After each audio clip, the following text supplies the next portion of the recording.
One of my earliest childhood memories is literally me looking at a Party City magazine with a girl in a genie costume, and she has her stomach out. And I remember looking in the mirror at my grandparents' house and not looking like that girl in the ad, and wanting to instantly do as many crunches as possible, not eat, and it's like, where did I even learn those things, you know?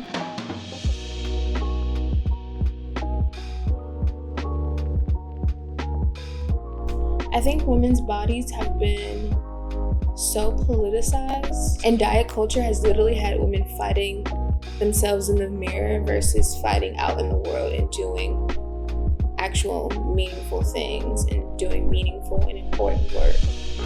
It's just so toxic how it's ingrained in us, literally from our youth. So focused on our appearance, so focused on our weight, and it literally controls us. I didn't realize how unhealthy my relationship with food was. I was so weight loss obsessed to the point where I was actually willing to risk things that were detrimental to my health, which is supposed to be the whole point of like working out and eating clean anyway. I was working out as a punishment for what my body had ate that day versus it being a reward for something that my body can do and a celebration, and just letting it be something just as simple as exercise. I just realized how toxic my thoughts on weight loss were and health in general. I did some serious self-reflection, and it led to this journey where I shifted from being so weight loss focused to wellness focused. It's still a journey. It's a lot of unpacking of childhood trauma. I mean, literally as children, we're told, eat all the food on your plate. I would get beat. I would get a little spanking or whatever for not eating all the food on my plate, and even though I was full. And it's still me unlearning those things. It's like, I'll be full and still want to keep eating. It's hard, to unlearn those things, but it's good work. But it definitely is tough, especially to be confronted with those things and still try to love the people in your life that enforce those things upon you. But also those same people are the people that comment on your body and make you feel ashamed.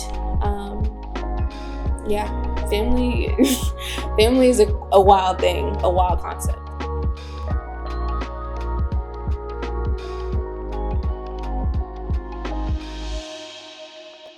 As I transition to being more wellness focused, I am now incorporating just simple clean eating. I eat a plant-based diet, and I try to make sure that the foods I eat are 80% clean, 20% is a little bit of a cheat. I learned the difference between a cheat meal versus a cheat day, and that was really great. So it just makes me feel really great to indulge, but know that I didn't indulge all week and I gave my body good things. But I think it's okay to have that balance of just something that isn't, entirely healthy. I love cone heads. That's been my new little cheat meal in East Nashville. If not that, some vegan pizza. My mouth is watering literally thinking about this stuff. And then, 80 other percent of the week I'm eating super clean. I have a little notebook where I track, what I eat for the day, how much water I'm drinking, and how much sleep I'm getting, because sleep is so important. I haven't been getting that much sleep this week, but I hope next week is much better. And then I also just try to move my body 30 minutes every day, whether it's just a little walk outside or a little video on YouTube or something like that. Just 30 minutes of movement daily, and at least 4 times a week do like a really intense workout, but at the bare minimum, just moving my body 30 minutes a day. I think my goal in wellness is just to find things that make myself feel good, but also make my body feel good.